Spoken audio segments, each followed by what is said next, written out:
Hi, I'm Mike, Managing Director of SmartPack. We're a family-owned business and have been renovating kitchens, laundries, home offices, wardrobes for the past 30 years.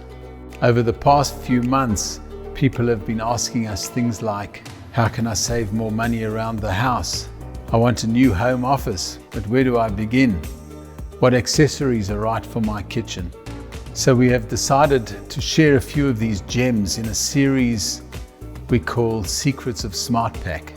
This is the third in the series where we'll explore how you can get started on building your own home office.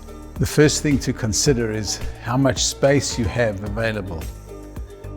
You need a desk, chair, and filing and storage are vital. On storage, where will all that go? You can fit a whole home office in a cabinet or allocate a section of a room.